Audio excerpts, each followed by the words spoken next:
dia a todas e todos.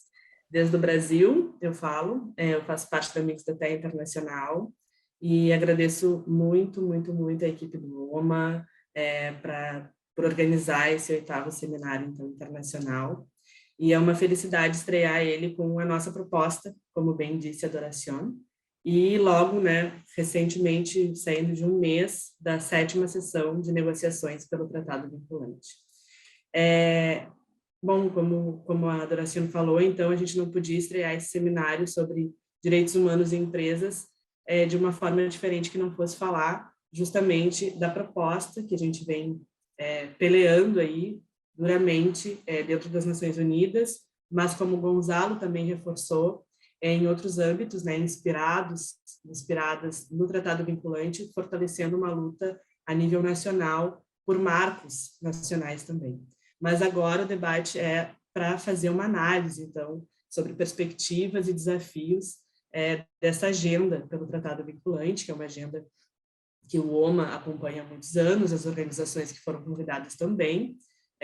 Quem não conhece o processo é uma oportunidade, então, para conhecer, para se envolver na construção política e jurídica desse processo, é algo que a gente sempre reforça, essa importância de enxergar o Tratado Vinculante como um processo político e jurídico, e para quem já está nessa luta, nessa disputa, por tornar o Tratado Vinculante um instrumento, não um instrumento vazio, não um papel em branco, mas sim um instrumento eficaz, um instrumento eficiente, um instrumento que garanta a justiça para as comunidades, para as pessoas afetadas pelas violações de direitos humanos por empresas transnacionais e também o fim da impunidade corporativa. Quem já está nessa peleia aí há muito tempo, é um momento para se aprofundar, para escutar e para trocar aí impressões dessa recém-terminada 7ª sessão de negociações. Eu vou fazer um agradecimento, então, especial ao OMA, porque o Gonzalo me provocou quando ele falou que na última sessão, principalmente, ele ficou lá assistindo a equipe, uma grande equipe do OMA, que realmente foi com a gente presencialmente, Essa última sessão foi uma sessão híbrida, então, boa parte das nossas companheiras e companheiros não puderam estar presentes na sessão, participaram de forma virtual, mas uma delegação de um pouco mais de 20 pessoas esteve presente, e ele disse que ficou sentado vendo a equipe trabalhar. Eu sou daquelas que sou bióloga, não sou advogada, mas eu não fico sentada vendo, eu fico perguntando, questionando, tentando sugar essa equipe maravilhosa. Então, eu agradeço ainda mais, porque a gente realmente vê uma equipe capacitada que vem da academia é algo fácil, é mais fácil. Agora, ver uma equipe com a humildade que tem a equipe do OMA, com uma capacidade de formação que tem a equipe do OMA, e que se coloca, de fato, ombro a ombro com as organizações, com os movimentos, e a serviço de um trabalho tão importante, é realmente aquilo que a gente precisa, desde as organizações, desde os movimentos, nessa luta e nessa defesa, em defesa dos direitos humanos. Então, fica aqui, de novo, esse agradecimento. E dizer também que esse debate é um debate, me coloco nesse lugar, de estar sempre aprendendo e com muitos termos jurídicos, e nessa luta pelo tratado cada vez mais é extremamente difícil, porque a discussão é jurídica, então a gente fica sempre disputando essa popularização e essa tentativa de ampliar a discussão para outras pessoas, para aquelas pessoas que não têm tantos conhecimentos jurídicos e tentando popularizar esse debate. Então, eu vou colocar aqui também um outro processo que a gente construiu juntos e juntas, com o OMA, com o Transnational Institute, que o Gonzalo também faz parte, com o MAB, o Movimento de Atingidas e Atingidos por Barragens, e desde Amigos da Terra Brasil, uma cartilha popular que fala sobre o Tratado Vinculante, fala sobre uma necessidade de uma lei marco no Brasil para acabar com a impunidade corporativa. Então, fica aqui também o convite para vocês conhecerem e para ampliar esse debate para além também do espaço jurídico. Para essa mesa, então, para a gente seguir popularizando o debate, seguir aprofundando o debate, temos companheiras que refletem muito, uma mesa formada por mulheres, e reflete bastante a sessão, a 7ª sessão.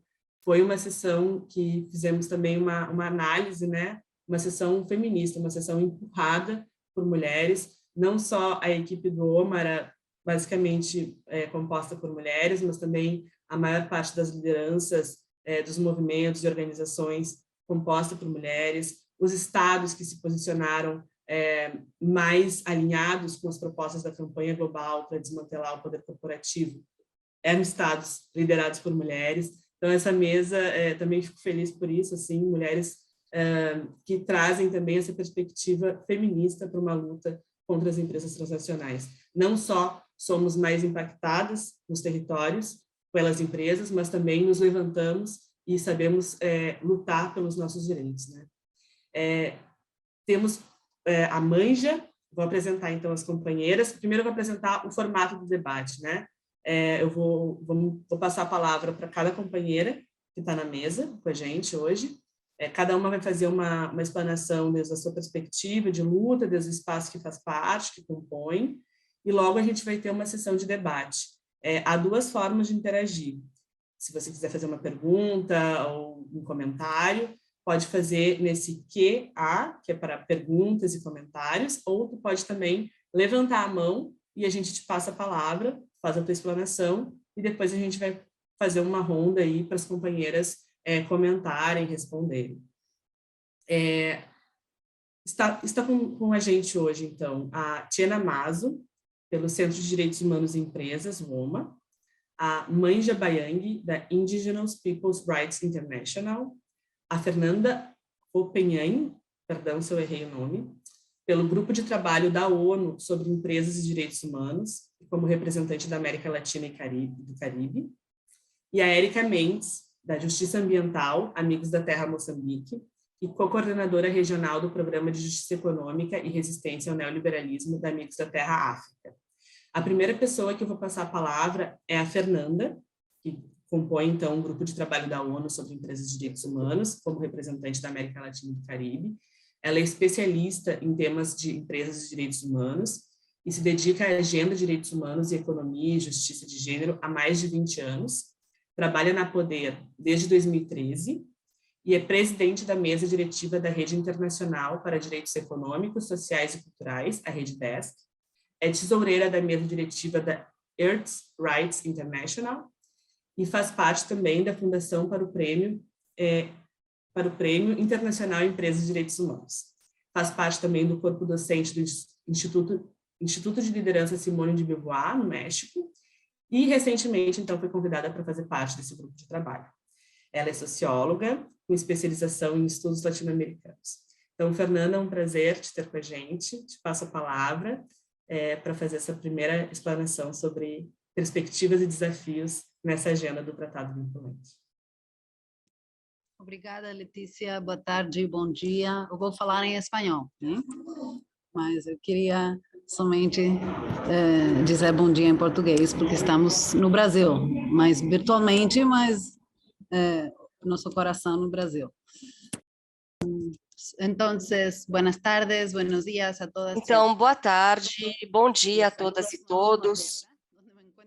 No momento, eu saúdo vocês de Genebra, onde eu começo meu trabalho como integrante do Grupo de Trabalho da ONU, de Empresas e Direitos Humanos, representando a nossa região da América Latina e do Caribe.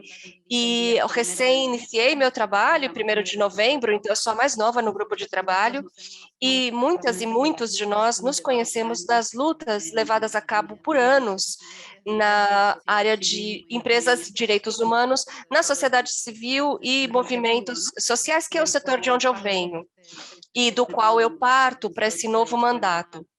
E espero que saibam que vocês têm aqui uma aliada no grupo de trabalho e tudo o que fizemos continuarei a impulsionar, a pressionar através desse novo espaço que ocupo. O grupo de trabalho foi formado em 2011, a partir da adoção dos princípios reitores da ONU, de direitos humanos. E como eu imagino, a maioria de vocês deve saber, em 2014, o Conselho de Direitos Humanos da ONU aprovou essa resolução que iniciou as negociações para um instrumento juridicamente vinculante, que é o Tratado Vinculante.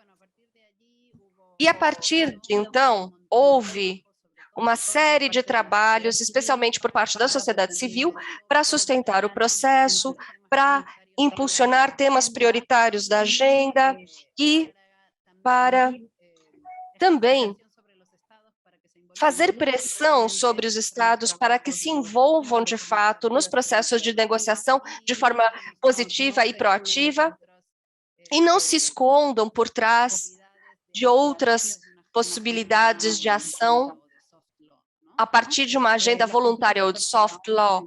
Os princípios reitores da ONU, de fato, são voluntários e são uma agenda de legalidade frouxa, vamos dizer assim, de soft law. Mas nos princípios reitores do grupo regulatório, foi promovido algo que chamam uma combinação inteligente de medidas. E da minha perspectiva, o fato de ter tanto leis nacionais, sejam de devida diligência, due diligence, seja de outros mecanismos para garantir o acesso à justiça e remédios ante a violação de direitos humanos por parte das empresas no contexto empresarial ou nas iniciativas público-privadas, assim como políticas públicas, marcos legais melhores em nível nacional, um arcabouço legal melhor e melhores instrumentos, por exemplo, um tratado realmente vinculante, que seriam parte dessa combinação inteligente que propõe o grupo de trabalho.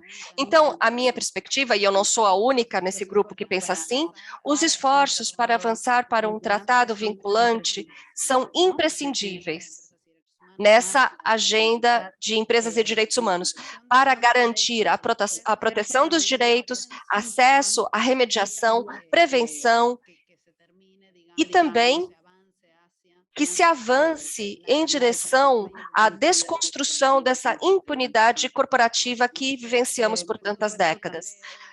Obviamente, acredito também que o tratado vinculante não é o único instrumento que temos, ou que precisamos, ou que teremos e precisamos, apesar de parecer um instrumento, a mim, um instrumento fundamental.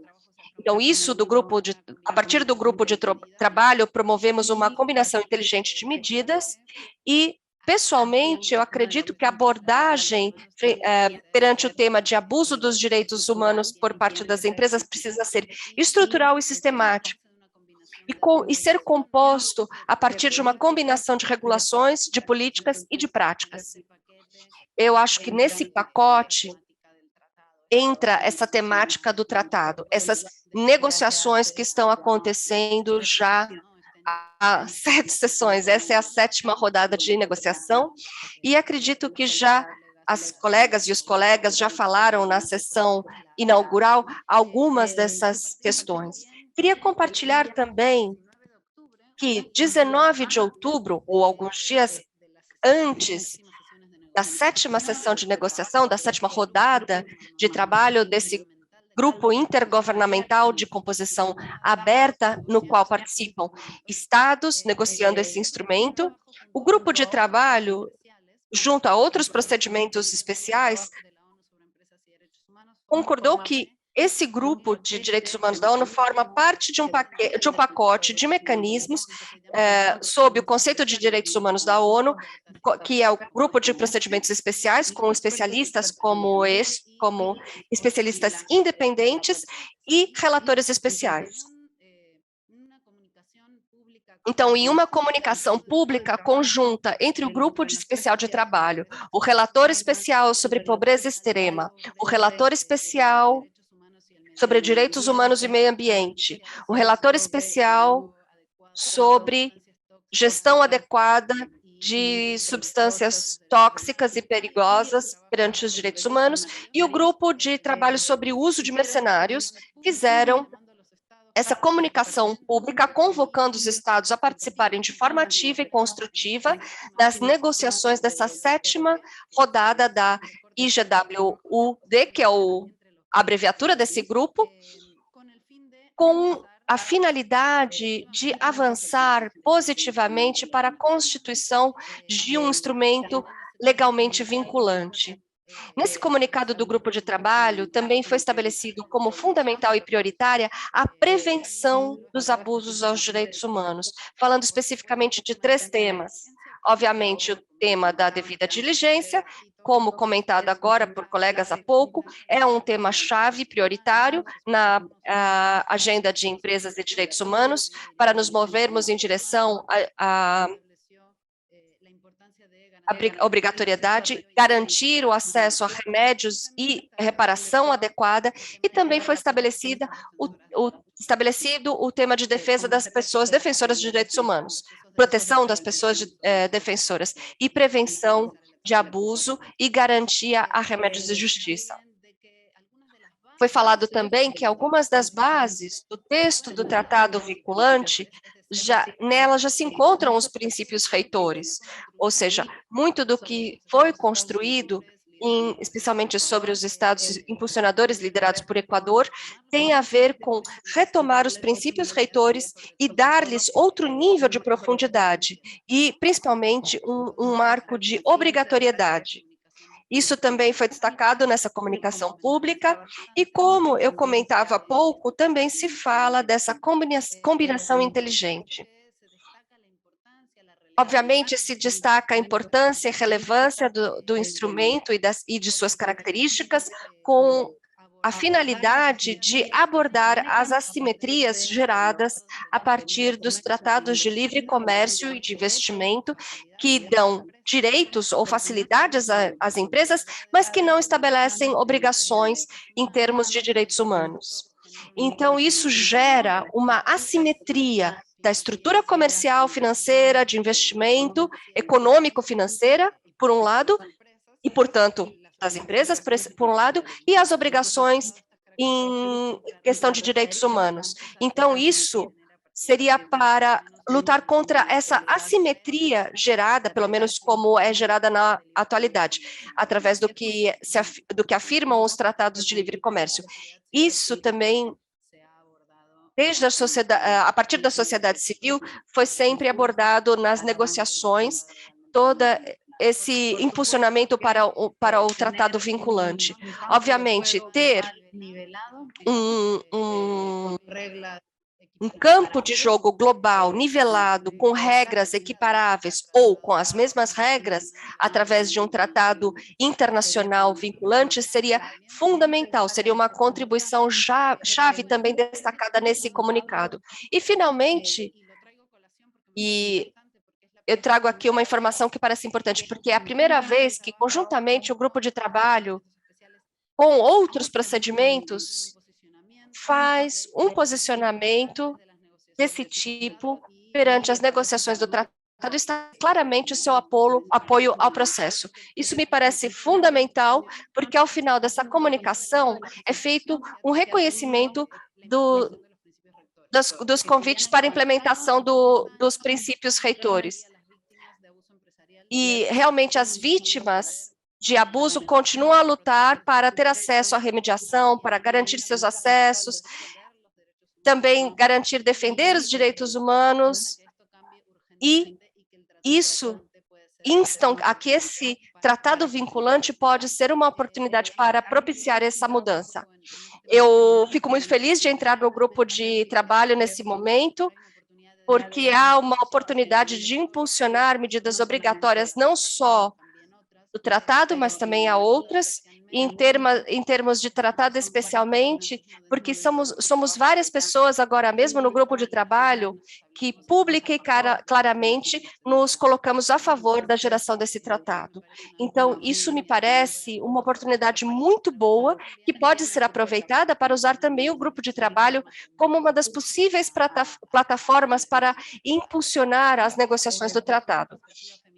Obviamente, a perspectiva feminista é crucial e parte da agenda que eu trago ao grupo de trabalho. Sou uma das pessoas, das feministas para o tratado, que é esse tratado coletivo que cresceu muito ao longo dos anos, geramos um pequeno grupo em Genebra em 2016.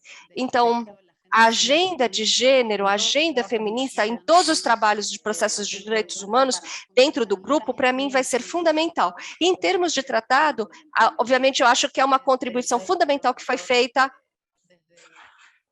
a partir da sociedade civil historicamente. E eu acho que Letícia, eu pararia por aqui nessa minha primeira intervenção, nessa primeira rodada, para dar também espaço às minhas companheiras. E queria compartilhar também qual é a postura do grupo do trabalho, a minha postura pessoal, que acredito que muitas e muitos já conhecem, mas ratificar, reforçar um pouco. E contem com uma aliada no grupo de trabalho, uma aliada desde de primeira hora, que trabalha já para avançar pelos direitos humanos nas atividades empresariais. Muito obrigada. Obrigada, Fernanda. É muito bom te escutar, muito bom saber que temos uma aliada no grupo de trabalho. É fundamental para a gente esse trabalho, né, coordenado, essas alianças dentro do grupo. A próxima convidada é a Érica Mendes, acho que ela vai ligar a câmera agora. Ela é da Justiça Ambiental, Amigos da Terra Moçambique, minha companheira de organização, é co-coordenadora regional do Programa de Justiça Econômica e Resistência ao Neoliberalismo da Amigos da Terra África. Ela atua no trabalho da ONU pelo Tratado Vinculante desde o início, e ela vai trazer para a gente a perspectiva regional da África e como é que é coordenado também esse trabalho com os estados africanos. Então, Érica, eu te passo a palavra desde já e agradeço muito o esforço de estar com a gente. Sabemos que está num momento complicado aí, de defesa, né, dos defensores e defensoras atingidos pela Vale, nesse momento, exatamente neste momento, mas é muito bom contar contigo e com a perspectiva africana para o nosso debate hoje. Muito obrigada, Letícia. E queria também rapidamente fazer um agradecimento ao OMA, porque realmente tem sido parceiros fundamentais em toda esta luta, e nós aqui em Moçambique temos muita carência de materiais em português sobre este assunto e desde sempre temos contado com o OMA e com as ótimas análises, apoios, aportes ao processo do tratado e em torno da questão de impunidade corporativa desde o início. Então é um prazer estar mais uma vez no seminário do OMA. Para começar, não poderia deixar de dizer que junto ao seminário hoje num contexto que exemplifica muito bem porque é que precisamos deste tratado. Eu acabo de sair da sala do Tribunal Judicial de Moatize, aqui na província de Tete, em Moçambique, que é, para quem acompanha os trabalhos e os crimes da Vale, é o berço da Vale aqui em Moçambique, da mineração do carvão, onde temos neste momento 4 cidadãos de um dos bairros adjacentes à mina da Vale que estão presos desde sábado, numa detenção completamente aleatória e ilegal. São acusados de estarem a burlar as comunidades apenas porque fizeram uma reunião com as famílias que têm as suas casas rachadas pelas explosões da Vale, que são dezenas de casas neste bairro e em vários outros bairros, algumas delas até desabaram, e portanto a comunidade organizou-se para reivindicar compensações e indemnizações por causa dos danos às suas residências. Então, nessa reunião, a comunidade decidiu que cada um iria doar algo equivalente a 10 centavos de real, 15 centavos de real, todos juntos dentro das suas possibilidades, para que 4 representantes da comunidade pudessem se deslocar às reuniões, pudessem imprimir os documentos, pudessem se transportar para os diferentes lugares, e por isso foram acusados de burla numa denúncia anónima. E este é só mais um caso de muitos que têm acontecido aqui em Moatize, onde constantemente ouvimos que a Vale está no sovaco do governo. É isso que dizem as pessoas aqui, porque sabemos muito bem que grandes empresas transnacionais como a Vale têm a capacidade e o poder de comprar pessoas e tomadores de decisões e oficiais de governo, em todos os níveis e em todo o tipo de repartições, desde o judiciário até a polícia, até o Ministério Público, até a Procuradoria. Então, estamos neste momento a acompanhar este processo. Eu saí um pouco da sala para falar convosco, infelizmente não vou poder acompanhar a conversa até ao fim, mas tenho a certeza que será ótimo, e depois também posso deixar o meu contacto se alguém quiser entrar em contacto. Bom, eu queria começar por explicar ou enfatizar a importância do processo do tratado para a região africana. Temos aqui, no caso de Moçambique, que não é diferente de tantos outros países em África e infelizmente também de outras regiões, mas temos um contexto de democracias muito frágeis devido a várias décadas, vários séculos de colonização, de guerras, de libertação e de guerras civis, e agora de um neocolonialismo. Então temos governos que são completamente cooptáveis pelos interesses do grande capital. A Vale é apenas um dos exemplos, mas temos vários outros ao longo do país e da província. Então esta situação que temos estado a viver aqui resulta num processo que vem se desdobrando em duas frentes.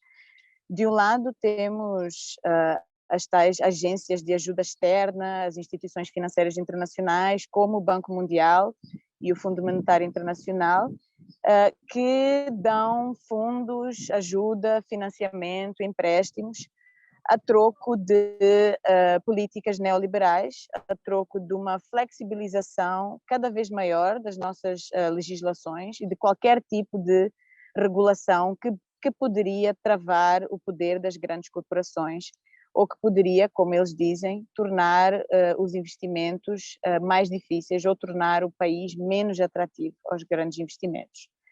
Por outro lado, a segunda frente é justamente as grandes corporações transnacionais que entram com todo o seu aparato internacional e transnacional, com todo o seu poder, para usufruir deste ambiente de desregulação e de impunidade que é criado por estes atores da linha da frente das instituições financeiras e das agências de desenvolvimento. Então, o que vemos aqui é justamente isso. Moatize é um exemplo. No norte de Moçambique temos uma situação de guerra também alimentada pelos interesses das grandes empresas de gás natural, como a Total, e a Eni, e a Anadarko. Então, esse é o contexto que temos aqui, onde temos uma impunidade e uma incapacidade de ter acesso à justiça através de leis nacionais.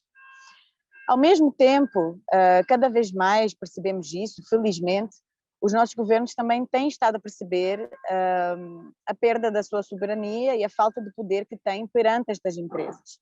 Ainda são uma exceção no continente, os governos que têm estado a perceber isso e a ter algum tipo de esforço para lutar contra isso, e mesmo assim não se pode generalizar, mesmo dentro dos governos mais progressistas existem muitas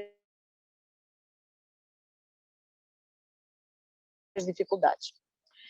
Temos, por exemplo, alguns países, por exemplo, a reformar ou a terminar todos os acordos de comércio ou os tratados bilaterais de investimento que têm cláusulas de ISDS, de resolução de litígio investidor-Estado. Então existem já algumas iniciativas, mas ainda são bastante insuficientes.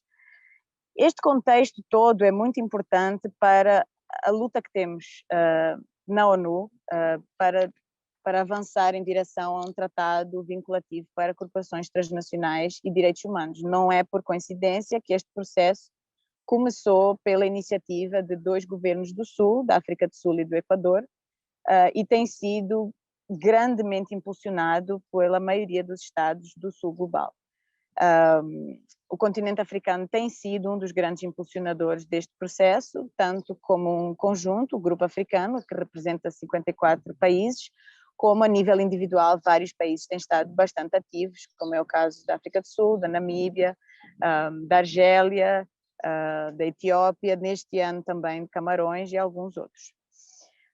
Então, para nós é muito importante que no fim a gente consiga ter um tratado vinculativo que seja forte e efetivo. Não basta qualquer instrumento internacional, não basta qualquer tratado, justamente porque já vimos tantos outros processos, principalmente o que temos até agora, os processos voluntários, os princípios retores, que não resultam em travar a impunidade.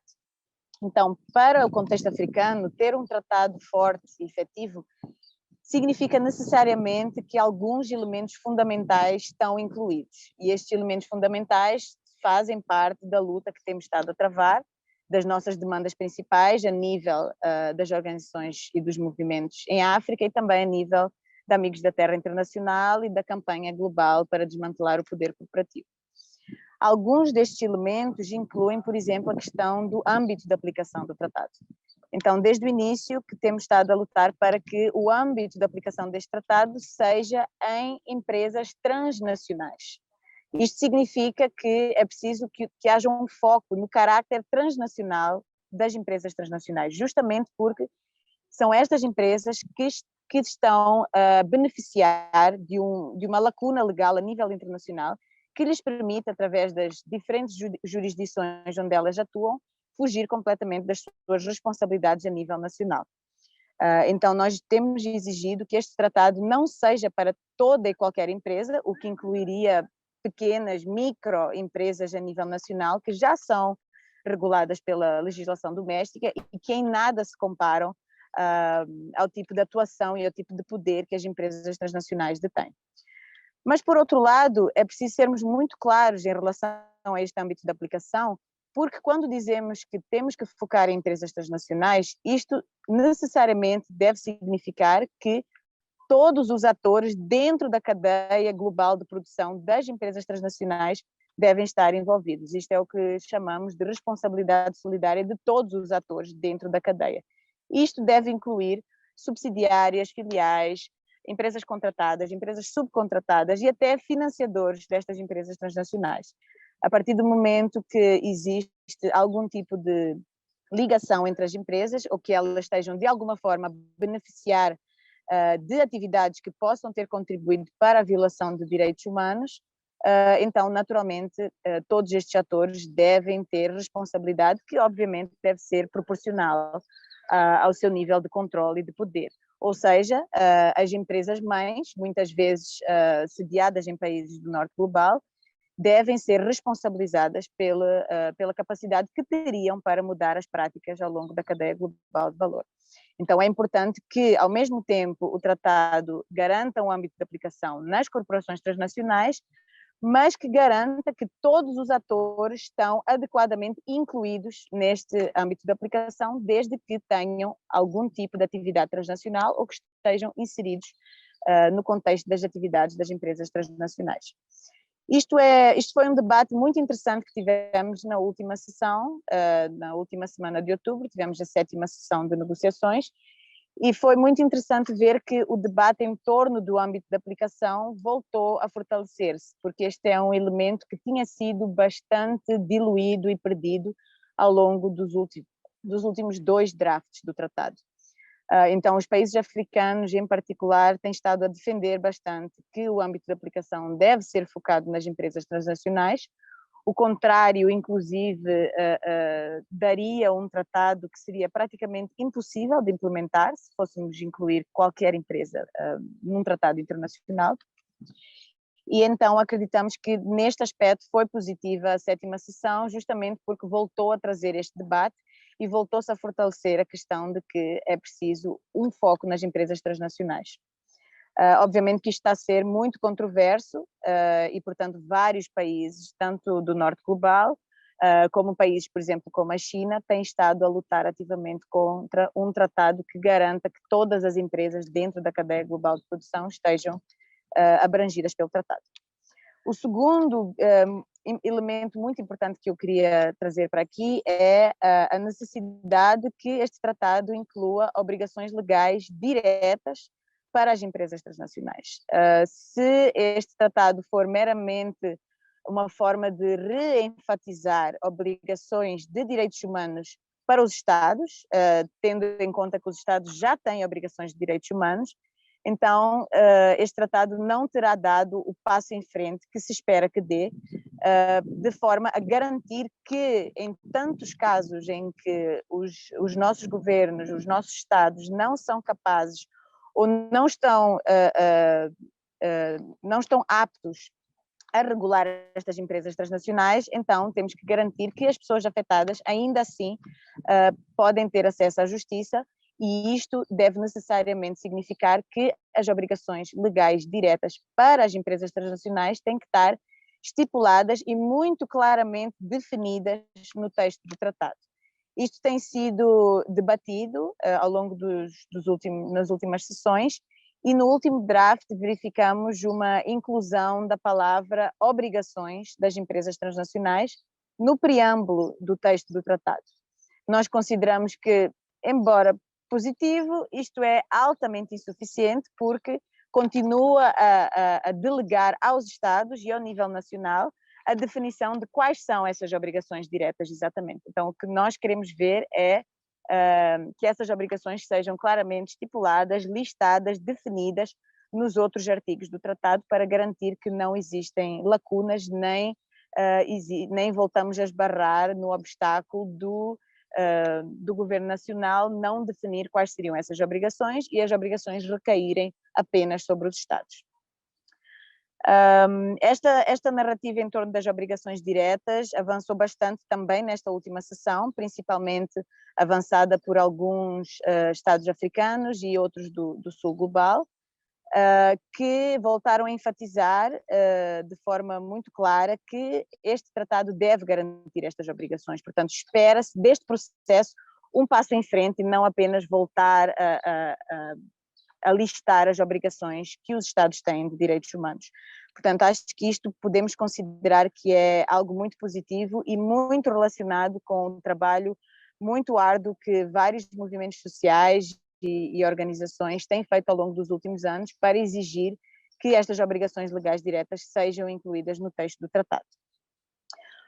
Outro ponto muito importante para nós na região, e que temos estado a trabalhar muito ativamente nisto, é a questão da implementação do futuro tratado.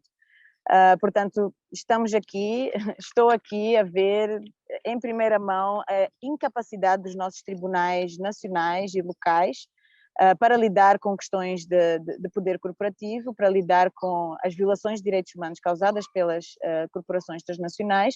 Portanto, é fundamental que o tratado inclua um mecanismo de implementação, e por isso nós propomos um tribunal internacional para corporações transnacionais. Amigos da Terra África publicou uma proposta concreta de como é que poderia funcionar este tratado, e a nível da campanha global também vamos publicar em breve uma proposta que pretende começar a debater alguns dos elementos que deveriam estar neste tratado, neste tribunal. Eu não vou avançar muito em relação a outros elementos, obviamente há vários outros. Acredito que a Manja vai falar muito bem da questão da centralidade dos direitos das pessoas afetadas e dos povos indígenas, que é também uma questão fundamental para nós, e obviamente precisamos de impedir a captura corporativa, tanto no processo de negociações do tratado, como no processo de implementação do tratado e ao longo do texto do tratado. Portanto, para garantir que estas empresas não devem estar sentadas à mesa para negociar as regras que pretendem que sirvam para regulá-las. Portanto, este conflito de interesses, óbvio, deve ser denunciado, devemos lutar contra isso para garantir que estas corporações transnacionais e os seus representantes não estão a ter uma influência negativa no tratado. Para terminar, eu vou falar um pouco daquilo que temos feito na região. Nós temos estado a trabalhar ao longo dos últimos anos com várias organizações e movimentos sociais a nível da África para avançar com esta agenda. O trabalho mais importante tem sido mesmo a nível nacional e local, porque acreditamos que todas as lutas que temos estado a travar a nível do continente devem ter um papel fundamental para moldar e definir como é que este tratado deve ser, que tipo de provisões devem estar incluídas, para garantir que terminamos este processo com um tratado que é significativo para aquelas pessoas que têm estado na linha da frente das violações de direitos humanos. Então, temos estado a trabalhar em vários níveis, justamente para mostrar a captura corporativa dos nossos Estados, que é um elemento fundamental da impunidade, e que é promovido justamente pelo atual modelo socioeconómico, pelo capitalismo neoliberal, pela desregulação. E, portanto, temos estado a trabalhar também diretamente com pessoas afetadas, com organizações da sociedade civil, com movimentos sociais, com sindicatos de trabalhadores e também, mais recentemente, com organizações e instituições religiosas que têm visto como prioridade também travar a impunidade das grandes corporações. Portanto, o nosso trabalho tem sido a vários níveis. Muitas vezes, trabalhar no tratado vinculativo não é necessariamente falar do tratado vinculativo, e sim mostrar as diferentes frentes de luta que podem existir para travar a impunidade corporativa e como é que as lutas a nível local devem informar os processos internacionais. Acreditamos que os povos e as pessoas que têm estado na linha da frente destas violações têm muito conhecimento e muita relevância para definir o tipo de instrumentos legais que precisamos de ter, e neste caso o instrumento internacional, que seria o nível que falta para regular as empresas transnacionais. Portanto, para terminar, queria também ressaltar a importância da solidariedade e da criação de espaços que têm sido criados justamente por este tipo de processos. Portanto, o processo do tratado vinculativo, talvez mais do que a própria luta pelo tratado, é muito importante justamente porque cria estes espaços de convergência, tal como hoje estamos aqui a debater, e vários outros que têm sido criados por várias organizações, justamente porque a solidariedade internacional é fundamental para estarmos a avançar este tipo de processos. Portanto, ligar as lutas, mostrar que a atuação da Vale aqui em Moçambique é criminosa, tal como é no Brasil ou na Argentina. Mostrar a forma como estas empresas transnacionais atuam, os padrões de comportamento, as formas como elas cooptam as comunidades locais, e estarmos em solidariedade com casos de violações de direitos humanos, com lutas dos povos afetados, tem sido uma forma fundamental também de avançarmos a luta pelo tratado vinculativo e de tentarmos trazer todos juntos todas estas experiências e conhecimento para espaços tão controversos como é o espaço das Nações Unidas. Portanto, muito obrigada, eu vou terminar por aqui e felizmente vou ter que sair logo depois, mas eu vou deixar o meu e-mail se alguém quiser entrar em contacto, e também a Letícia e os colegas do OMA estamos em contacto. Muito obrigada a todos e obrigada ao OMA pela conversa. Muito obrigada, Érica. Graças especialmente pelo esforço em conseguir participar, mesmo diante dessa situação, de estar com companheiras e companheiros detidos. A Érica não vai poder seguir com a gente por muito tempo, então perguntas que queiram fazer no chat ou na QA, que é perguntas e comentários, por favor, perguntas e respostas, por favor, podem começar a fazer. Fica aí o convite para interagirem. Nós vamos ter também, depois de todas as companheiras fazerem as suas apresentações, a gente vai fazer um momento de debate, onde vão responder essas perguntas. A Fernanda vai seguir nos escutando. Eu já tenho perguntas para a Fernanda, mas eu vou esperar, espero que ela possa seguir com a gente. A próxima convidada a falar é a Manja Bayang, que esteve com a gente na 7ª sessão, fez falas super potentes. A Manja é da Indigenous Peoples' Rights International. A Manja é indígena, é advogada de direitos humanos, já tem 2 décadas de ativismo e defesa dos direitos dos povos indígenas e um amplo engajamento no discurso sobre empresas de direitos humanos. Ela auxiliou o trabalho do relator especial da ONU sobre os direitos dos povos indígenas de 2015 a 2020, e tem uma experiência também num trabalho que inclui gestão e coordenação de programas, pesquisa, defesa e desenvolvimento de capacidades.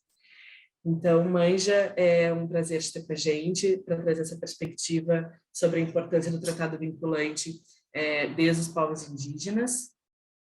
Vou te passar a palavra.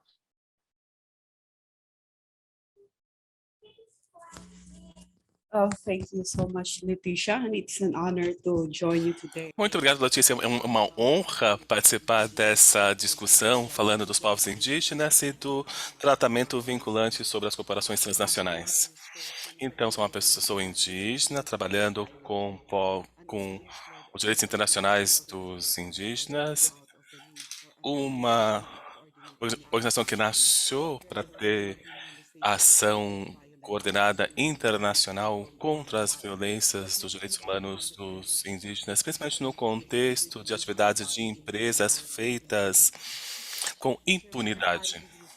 A sobrevivência dos indígenas, que são os guardiães da biodiversidade do mundo, continua a ser ameaçada pelas atividades corporativas, que é a mineração, construção de barreiras, desmatamento, agronegócio, pesticidas, e são sempre feitos no território indígena sem o consentimento dos indígenas.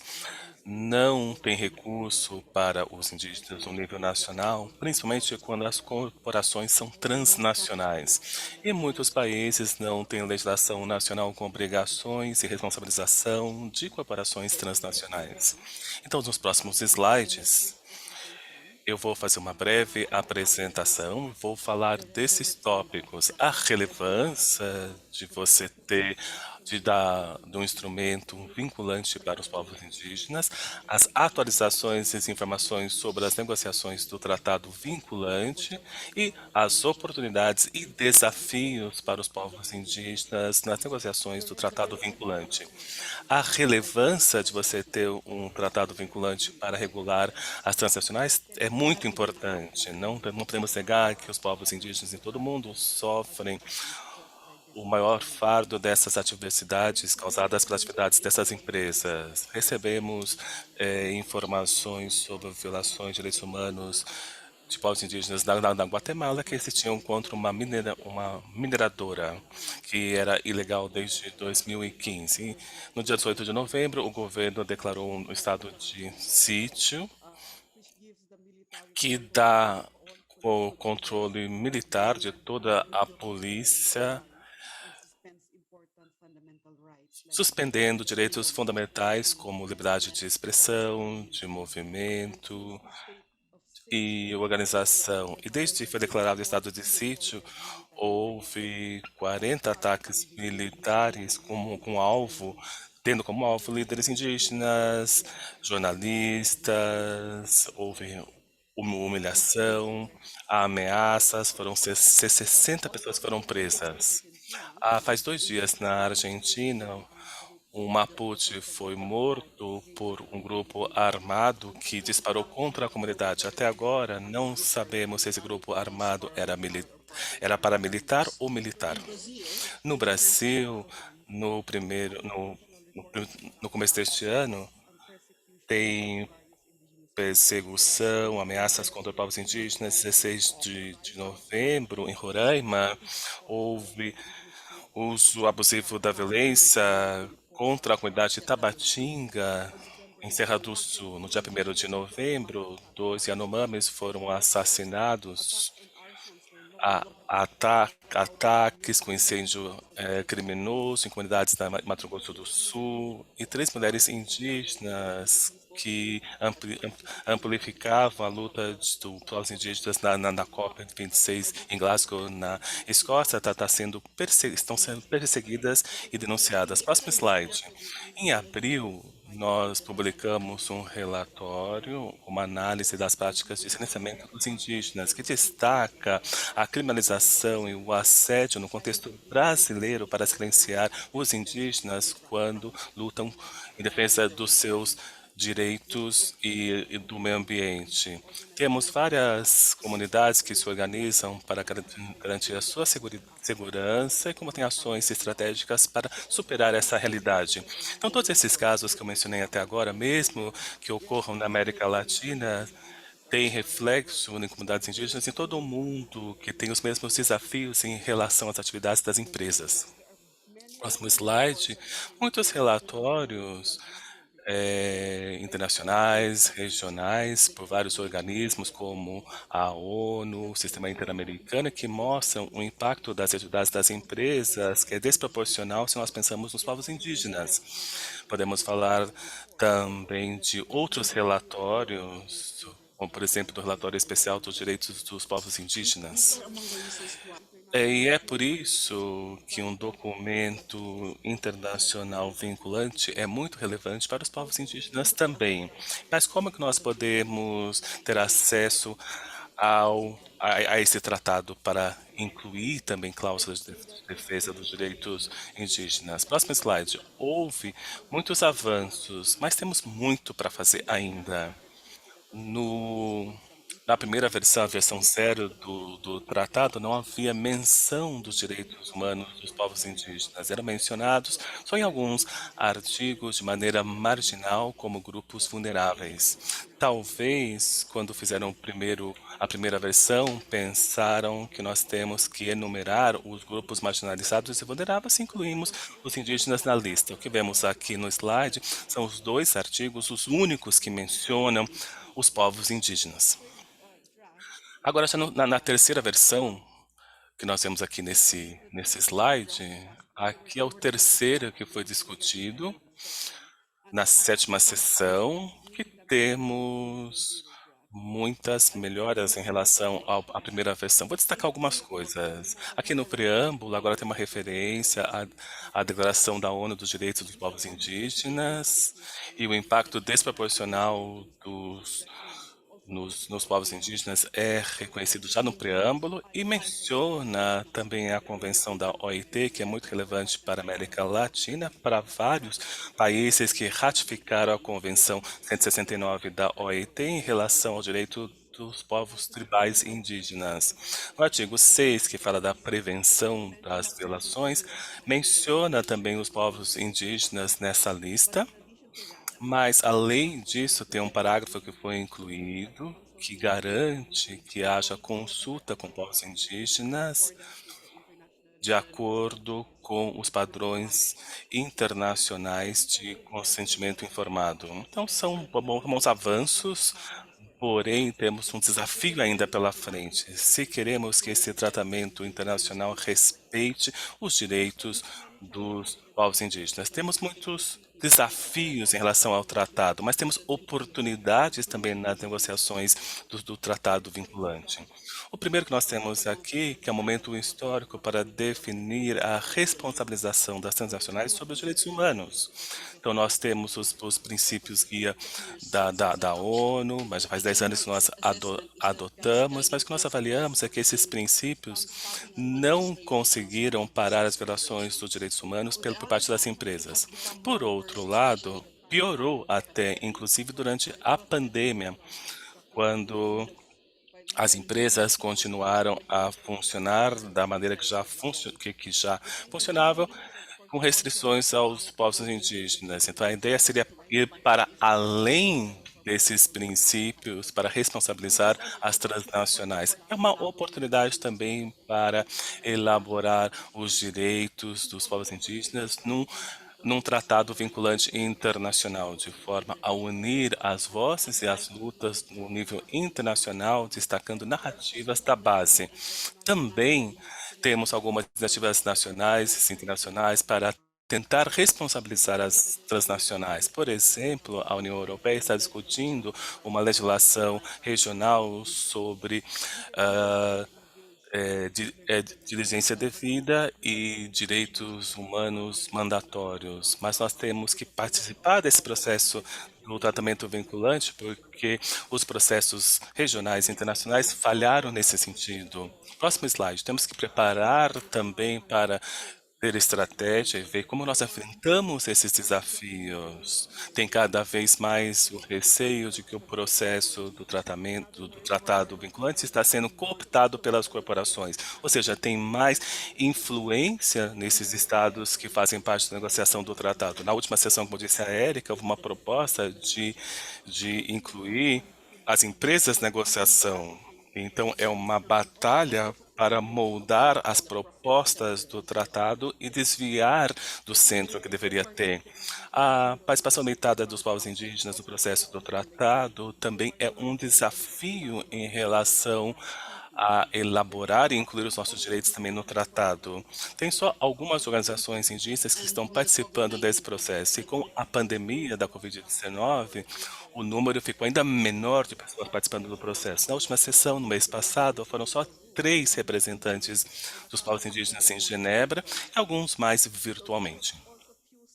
Então, tem poucos estados que estão negociando e tem até menos que têm posições progressistas em relação ao tratado. Então, nós temos que pressionar os governos progressistas para que participem das negociações para ratificá-la quando for aprovada. E o conteúdo do tratado é inadequado para os povos indígenas, embora a última versão fale do consentimento.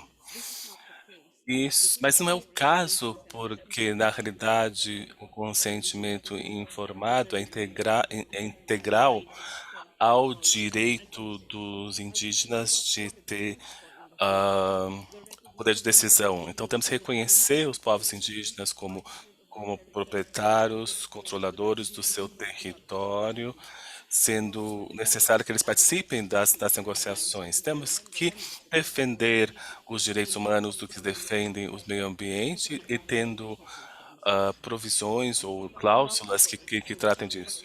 Isso é um desafio para os povos indígenas, conscientizar sobre o processo do tratado, capacitar os povos indígenas e fazê-los participar. Eu vou parar por aqui para deixar mais tempo para as perguntas. Desculpa. Muito obrigada.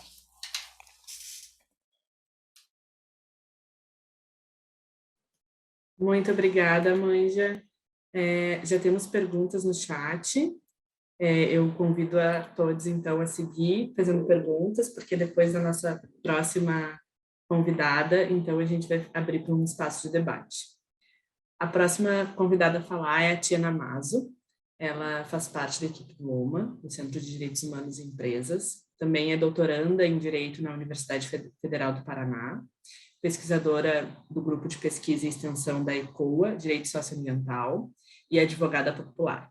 A Tiana esteve na última sessão e ela vai nos dar um panorama geral sobre a última sessão, as perspectivas, os avanços e os desafios também que nós temos adiante. E também vai falar um pouco da importância, né? Vai seguir falando sobre a importância desse instrumento vinculante ser firmado de uma forma eficiente, ambiciosa, tal qual a gente tem peleado dentro e fora das Nações Unidas. Obrigada, Tiana. Bom dia, né? Boa tarde aí para a Érica, para a Fernanda e boa noite, né, para a Manja, a todos, todas e todos que estão participando. Para mim é uma alegria muito grande, né, poder estar aqui tanto representando toda a construção coletiva do OMA, como estar numa mesa com tantas companheiras de luta, né? Um espaço bem confortável aqui. Bom, queria dizer que a minha fala é um pouco desse processo coletivo do OMA, né? Desde 2015 o OMA está trabalhando nessa agenda, que por uma opção política, né, a gente chama de uma agenda de direitos humanos em empresas, né, justamente para afirmar essa primazia dos direitos humanos frente aos tratados de livre comércio, enfim. E eu acho que aqui eu vou fazer um pequeno resgate histórico, né, que eu acho que ajuda a situar, né, pensando que tem muita gente também nova acompanhando a gente nesse debate, e depois demarcar o que eu acho que foi um pouco a 7ª sessão e os desafios que a gente tem avaliado um pouco no OMA daqui para frente. Bom, essa discussão das empresas transnacionais, ela desde os anos 70, né, quando você tem esse avanço mesmo do poder político econômico das empresas transnacionais, no histórico discurso do Salvador Allende na ONU, né, em 72, e que depois também o movimento do G77, mas também a pressão da sociedade civil, levaram aquilo que a gente chamaria de uma primeira fase, né, que o Surya Deva e o David Bildt colocam, né, e que a gente também tem muito acordo, né, que após essa discussão do Allende, cria-se essa comissão sobre investimento internacional em empresas transnacionais, que nos anos 90, né, vai apresentar um primeiro documento, né, que era aquela ideia do Código de Conduta das Transnacionais. Por que demarcar isso, né? Porque muitas vezes as pessoas falam, nunca foi discutida essa história de obrigações diretas, isso é uma inovação muito grande ao sistema internacional, né? Como apareceu um pouco até nas discussões da 7ª sessão. Então, resgatar esse histórico, né? Ou seja, já estamos nesse processo de discutir, já existiu outros documentos, né, antes sobre esse tema.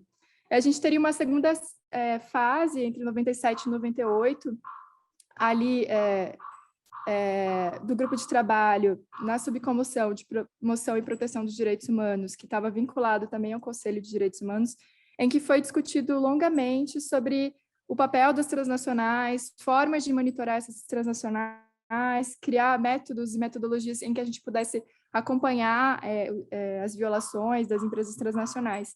E aí também surgiu, em 2003, um primeiro draft, né, que a gente chama de documento de normas, ou só normas, né, sobre a responsabilidade das empresas transnacionais e outros negócios, né? Então, já vem aí toda uma discussão de terminologia. Aí, em 99, a gente tem a agenda do Kofi Annan, do Pacto Global, e aí a gente tem um certo esvaziamento, né, daquele caráter mais obrigatório e vinculante, que aí a gente vai ter em 2005, né? O professor John Ruggie vai trabalhar em tudo aquilo que vai vir a se transformar nos princípios orientadores em 2011, né?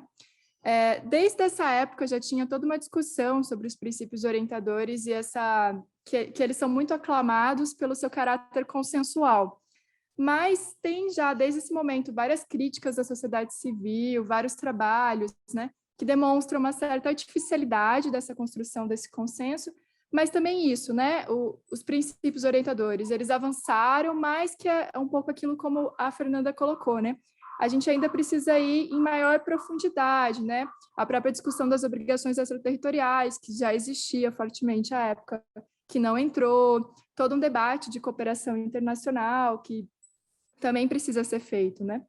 E aí a gente teria um novo momento agora com a discussão, né, desde 2014, do tratado, né? Porque já em 2013, alguns países, né, Equador, Bolívia, Venezuela, Nicarágua, Paquistão, Sri Lanka, não vou lembrar todos aqui, mas eles já apresentavam, olha, os princípios orientadores não são suficientes, a gente continua tendo problemas transnacionais e violação de direitos humanos, esses mecanismos são aquilo que a gente chama de soft law, então a gente precisa ir além, né? A gente trabalha muito, né, nem vou retomar aquilo que a Adoração já brilhantemente colocou para a gente na abertura, mas os trabalhos do Juan Hernandes, do Pedro Ramiro, que falam dessa lex mercatória, né, dessa construção dessa arquitetura da impunidade, né, que é normas jurídicas, mas também esse arcabouço político, né, ao redor, que dá essa legitimidade que confere uma falta de responsabilização das empresas pelas violações de direitos humanos e a falta de reparação efetiva às vítimas, né.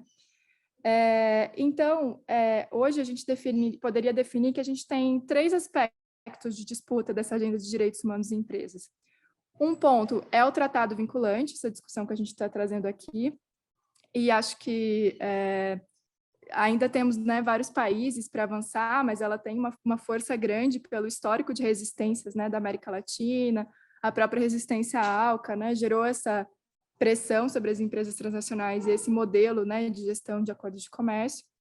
A gente tem visto avançar cada vez mais na América Latina a discussão sobre os planos nacionais de ação, que estão muito ligados, né, aos princípios orientadores, mas que muitas vezes na América Latina se convertem em planos construídos sem que se sobrepõem a trajetóricas históricas de discussão de direitos humanos, né? No Brasil, por exemplo, a gente tem todo um debate sobre as empresas transnacionais já há muito tempo, da sociedade civil, né? No próprio plano de direitos humanos, PNDH3, que a gente fala, né? Então, acaba que essa agenda se sobrepõe sem reconhecer esse processo histórico, né? Nós do OMA também temos um estudo, o pessoal me ajuda aí colocando no chat, em que a gente analisou diversos planos nacionais de ação dos países e confirmou isso, né? A falta de efetividade, né? A falta de participação. No Brasil mesmo, a gente tem um decreto, né, que trabalha com o tema de direitos humanos em empresas, mas esse decreto foi baseado nessa discussão mesmo dos planos nacionais, mas que não contou com nenhum debate da sociedade civil, nenhuma consulta sobre o decreto, e por isso é tão criticado. E uma terceira iniciativa que a gente poderia caracterizar é esse movimento da devida diligência, né, que a Adoração também trazia um pouco para a gente. Que tem na França uma lei de devida vigilância, né? A gente tem na Alemanha esse próprio avanço na União Europeia de uma lei de devida diligência ou de diretrizes, né? Mas que também a gente vê uma certa discussão já presente no Brasil e em outros países latino-americanos sobre o tema, que, né, a devida diligência talvez para alguns países europeus possa ser interessante, mas aí está o caso da Total, né, que a gente vai ver nos próximos dias com a Juliette, já mostram a ineficácia desse mecanismo, mas na América Latina se traduz ainda pior, né, devido a toda essa desigualdade, né, de desenvolvimento em relação às empresas transnacionais, né? As práticas predatórias no sul global são muito mais intensas, né? Então, muito mais difícil ainda de se concretizar essa devida diligência, que é aquela problemática que a Adoração tanto colocou, né? Se toma como obrigação de fim, quando, na verdade, se desconsidera o fato de ter, de fato, resultados na devida diligência, né? No Brasil, a gente escuta, inclusive hoje, alguns agentes das instituições de justiça de dizer que se as empresas têm código de conduta, né, uma certa organização interna da devida diligência, a gente pode imprimir menor cobrança de responsabilidade, porque existe uma boa vontade, né, ou uma boa fé das empresas de que isso vai acontecer, sem que, de fato, né, essas normativas sejam aplicadas, como é, por exemplo, o caso da Vale do Rio Doce no Brasil, com os rompimentos. Bom, e partindo aí para os meus minutos finais, né, pensar quais são os desafios. Bom, continua sendo um desafio estabelecer obrigações para as empresas transnacionais, né, obrigações diretas que a gente fala. A gente teve na sessão de 2017 do tratado um painel que debateu profundamente isso, né, inclusive a Manuela estava nesse painel, mas o Olivier de Schutter estava nesse painel e falou da necessidade de a gente avançar. Na abertura das negociações dessa 7ª sessão, a própria Michelle Bachelet falou isso, né, da importância da gente avançar em obrigações das empresas transnacionais, e que isso não é nenhuma... Existem outros mecanismos e outras previsões, né? As próprias empresas têm a possibilidade de levar os estados ao banco dos réus, como é o caso do Equador, como é o caso do Uruguai com a Philip Morris. Então, a gente precisa avançar. Isso não quer dizer que a gente está dando mais garantias às empresas, né? Que, enfim, tem todo um trabalho também que a relatoria de DESCA do Sistema Interamericano elaborou, né? Aí vocês podem também conferir no trabalho da Andressa, que ela traz um pouco isso, né, Andressa? Pode colocar aí a divulgação do seu livro também, mas que também reconheceu essa importância, né, no âmbito aqui nosso regional, de se avançar também para esse tipo de obrigação. O segundo tema são falar em violações de direitos humanos, né? Então, aquele dilema, violação ou abuso, né? Nós entendemos que é uma violação de direitos humanos, né? O que as empresas fazem.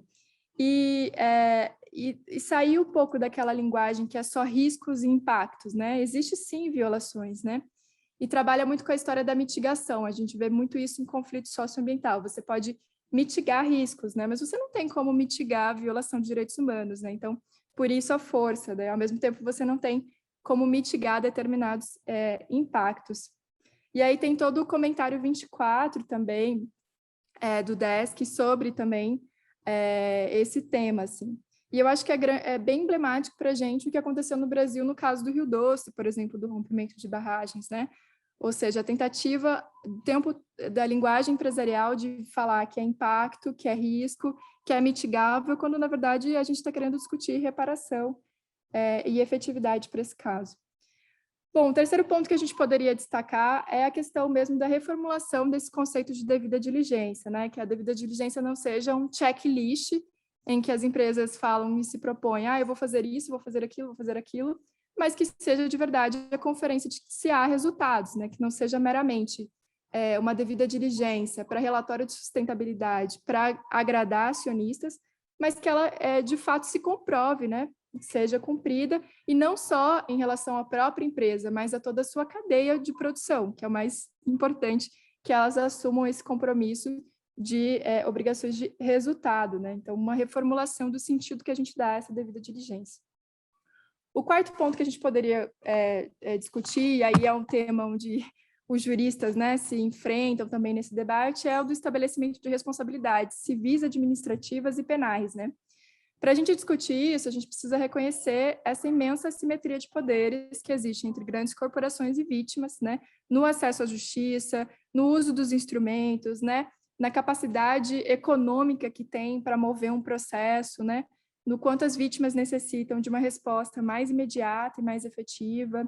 Tem toda uma discussão que no Brasil já está um pouco consolidada sobre a responsabilização, independentemente de dolo ou culpa, a própria discussão da inversão do ônus da prova, a necessidade da gente pensar em fundos financeiros, né? Porque, por exemplo, o caso da Chevron e as vítimas, né, que foram atingidas por suas operações no Equador, na Amazônia Equatoriana, o quanto precisa mobilizar de recursos financeiros, né, para poder dar continuidade a um processo, as custas, né, de você acessar obrigações extraterritoriais, as custas, né, de você acessar o próprio sistema internacional de proteção de direitos humanos.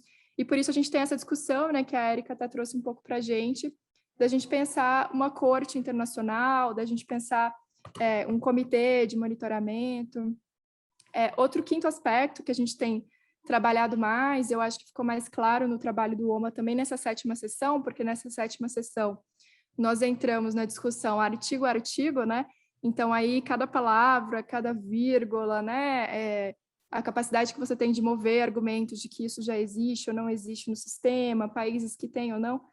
Nesse artigo 5, como quinto apontamento, a gente poderia pensar a questão da extraterritorialidade e a previsão de mecanismos de assistência legal mútua, né, que é algo que a gente precisa também aprofundar, essa dinâmica da própria cooperação, do acesso à informação, do dever de transparência, e algo que é muito caro, né, que a gente sempre tem que retomar, é a questão do Fórum Não Convenies para o Fórum Necessitatis, né, que é o principal instrumento que se usa para escusar o acesso à justiça. Outro aspecto um 6º ponto seria a questão dos remédios, né, de pensar as possibilidades. Isso é algo que a gente também ainda está trabalhando na campanha, que a gente está trabalhando no OMA, mas que nesse texto e nas discussões da 7ª sessão também apareceu esse horizonte de possibilidades. Então, muitos desses 6 pontos aqui, eles apareceram no documento de elementos da primeira negociação, apareceram nos painéis de especialistas, mas eles estavam um pouco ausentes da discussão. E agora, nessa 7ª sessão, eles foram recolocados por alguns países, né? Então, é um momento que a gente pode remover eles e aprofundar, que a gente pode retrazer, recolocar eles nos nossos discursos e aprofundando nesse debate teórico, insistindo muito com os países. E talvez o 7º ponto que se atine mais à questão da negociação é esse processo de captura corporativa, né, que também trouxe a Manja e a Érica nas suas discussões, porque se abriu o segmento da metodologia de negociação vai ser baseado na ideia de amigos da presidência, algo que tentou se avançar para o entendimento ali na semana em Genebra, mas ficou pouco claro, inclusive para os estados parte. E dentro do que foi construído, né, existe a possibilidade de se consultar as empresas transnacionais sobre o draft, sobre o borrador, sobre o rascunho. A gente discutiu, já estou terminando, Letícia. A gente discutiu, né, e tentou ali, né, países como Egito e Palestina, né, foram bastante críticos a essa possibilidade. E aí é uma coisa que sempre foi muito cara à campanha e para o OMA, essa questão de você entender que as empresas, nesse caso, né, precisam ser responsabilizadas e elas entrarem nas negociações das regras do jogo é bastante problemático. Um exemplo que a gente traz é as negociações da Convenção Marco do Tabaco, né, no artigo 5.3, em que já proibia a participação das empresas tabaqueiras na negociação da convenção, né, tendo em vista seus interesses. E uma outra iniciativa que a gente também precisa enfrentar é essas tentativas de esvaziamento da agenda do tratado, seja pela devida diligência ou sobre essa discussão que apareceu semanas antes da negociação da Convenção Marco, né, que vem sido protagonizada pela professora Clary O'Brien. Mas é uma tentativa de criar um novo mecanismo de soft law, vir com essa discussão, né, do consenso e do poder dos consensos, mas justamente esvaziando esse caráter obrigatório e a força que um processo de tratado pode ter em relação a uma convenção. Então, para encerrar mesmo aqui, Letícia, antes que você corte o microfone, esses são alguns dos 7 pontos que a gente acha que estão aí sobre a mesa entre o que foi o término dessa 7ª sessão e o que se apresenta para a próxima sessão, porque como nós não temos clara a metodologia do grupo dos amigos da presidência, a gente pode chegar com um texto muito pronto, com uma negociação muito avançada, e a próxima sessão ser a última, né? Quando, na verdade, a gente tem posições completamente contraditórias, né? A gente tem a posição da Palestina sobre obrigações transacionais e a gente tem a posição de alguns países europeus completamente diferente, né? Em vários pontos, né? Então, entender como que eles vão chegar nesse texto, e esse ano o principal desafio da sociedade civil é a incidência nos estados, né? E avançar para que os estados participem, defendendo as nossas posições, né? Porque os textos que são tomados como nota pela presidência são as proposições apresentadas pelo Estado. Foi toda uma luta da sociedade civil para que as nossas contribuições, né, todo o trabalho aí do OMA produzindo as intervenções orais, ele possa ir pelo menos para um site, né, que possa aparecer lá no site, na plataforma do grupo de trabalho. Mas entre isso está lá e isso entrar para o texto, a gente precisa trabalhar com os nossos estados para fazer essa mediação. Bom, peço desculpas por ter passado um pouquinho, mas era mais ou menos isso. Obrigada. Passou muito pouco. Nós temos já uma mão levantada, que democraticamente eu vou eleger para falar, porque é simplesmente a Manuela, a professora Manuela. E temos várias perguntas no chat também. Eu quero primeiro agradecer a todas as pessoas que falaram, a todas as companheiras que falaram. Eu acho que essa provocação da Tiena também nos faz pensar os desafios que nós temos adiante, né?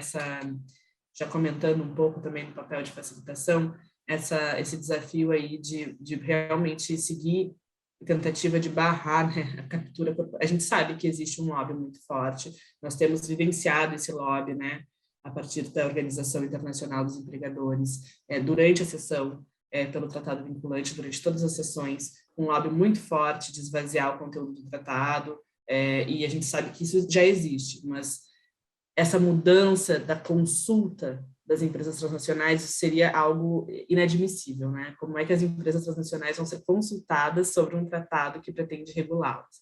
Então, realmente essa é uma provocação interessante. Eu quero fazer uma pergunta focada depois para a Fernanda sobre isso, de como é que o grupo de trabalho pretende lidar com esses desafios em relação aos amigos da presidência, em relação à captura corporativa que está aí, aos conflitos de interesses. Mas eu vou passar a palavra para a Manuela, e logo a gente começa a ler também as perguntas no chat. Eu convido a todas as palestrantes, as painelistas, para lerem as perguntas no chat e também poderem se apontar, se quiserem responder alguma específica. Acredito que tem várias que mais de uma pode comentar, mas algumas podem ser mais direcionadas também. Então, primeiro a Manu, se alguém quiser falar, levante a mão, e se não, a gente pode ler ali no Q&A, que é perguntas e respostas. Manuela. Obrigada, Letícia. Eu só gostaria, eu levantei a mão porque eu achei que, enfim, a forma como eu ia colocar a pergunta também seria muito importante. Primeiro, eu gostaria de agradecer muito a presença da Fernanda, agora como integrante do grupo de trabalho sobre empresas e direitos humanos, porque o que eu vejo, né, ao lidar com esse tema, em interlocução, às vezes, com outros centros acadêmicos, outros espaços em que essa temática é colocada, muitas pessoas defendem os princípios orientadores negando a importância do tratado, né? Então, acho que a fala dela como membro do grupo de trabalho aqui, sobre empresas e direitos humanos, porque a gente, né, acredito que tenha ficado claro que existe um grupo de trabalho sobre empresas e direitos humanos que tem como mandato também disseminar os princípios orientadores, e tem um grupo intergovernamental de composição aberta, formado pelos Estados, que negocia o Tratado Internacional sobre Empresas e Direitos Humanos, né?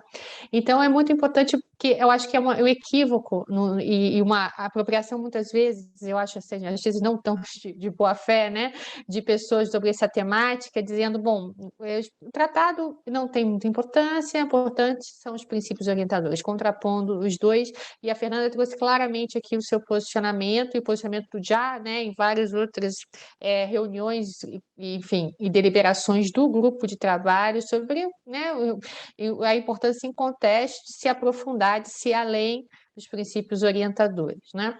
Mas eu queria só posicionar aqui com todo cuidado, mas que eu acho que é importante ouvir de alguém no grupo de trabalho, algo que a gente observa no processo de negociação do tratado, que é os grupos que representam empresas, como a Associação Internacional de Empregadores, que foi dito aqui, a Câmara de Comércio Internacional, outros atores, assim como aqueles estados que detêm as matrizes das empresas transnacionais, defenderem os princípios orientadores e o processo dos planos nacionais de ação, por exemplo, de lei de devida diligência, em detrimento do tratado.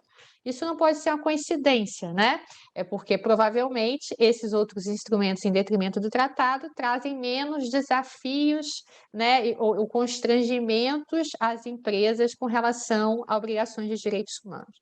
Então, eu gostaria de ouvir da Fernanda qual é a visão que ela, agora como integrante do grupo de trabalho, tem a respeito dessa suposta contraposição e do uso desse discurso pró-princípios pelas empresas e pelos estados matrizes das empresas transnacionais. Obrigada. A gente pode fazer a pergunta e já ouvir a resposta. Então, Fernanda, a gente sabe que tu está em Genebra, talvez no período de trabalho, mas se você estiver disponível para responder, Eu acho que ela está no Chile. Não, a Fernanda tá em Genebra. Tá. Mas ela disse que estava só escutando e que ela talvez não pudesse ligar a câmera. Aí, oi, Fernanda. Desculpem. Estou em reuniões, aqui estou Manuela. Estou aqui, ouvi, Manuela, o seu comentário, acho muito importante reconhecer isso, né?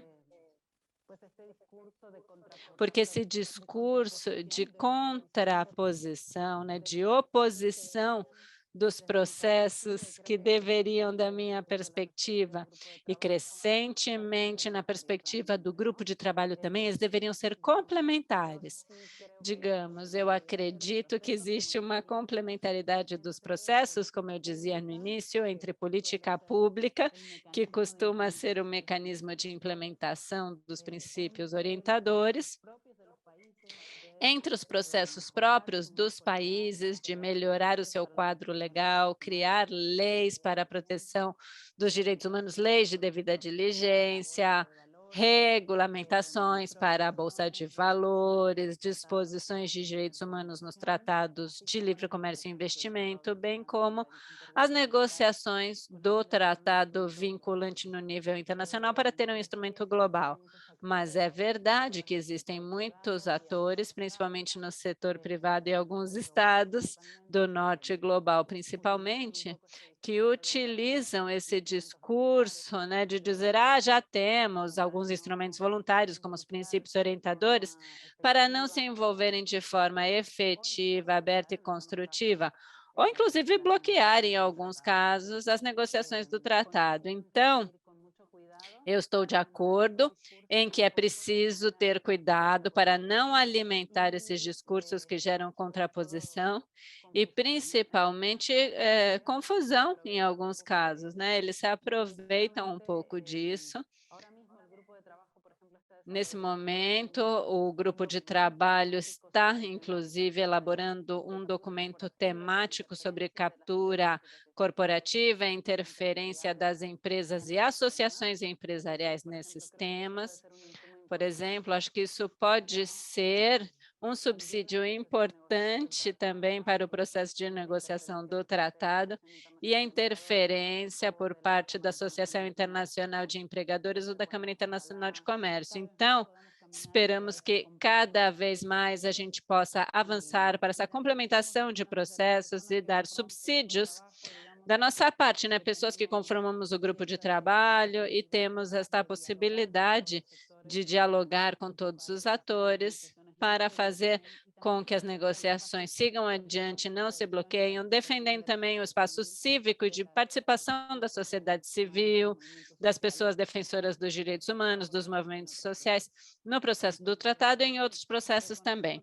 Então, sim, reconhecer o que você diz, Manu, e também reafirmar que a complementariedade existe e devemos tomar as medidas para que as negociações não sejam bloqueadas e que haja um engajamento construtivo dos Estados e que se respeite o espaço da sociedade civil. Muito obrigada, Fernanda. É ótimo te ouvir, é ótimo saber dessa tentativa, né, de seguir a complementaridade e de principalmente fortalecer a importância de um instrumento vinculante desde o grupo de trabalho. Nós temos perguntas no chat, eu vou começar pela pergunta da Renata. É bem interessante, né, quais países têm sido aliados no processo de negociação do tratado. Isso muda, porque a conjuntura global muda também, né? A conjuntura desde as capitais muda, e a gente vive isso em cada sessão de negociações.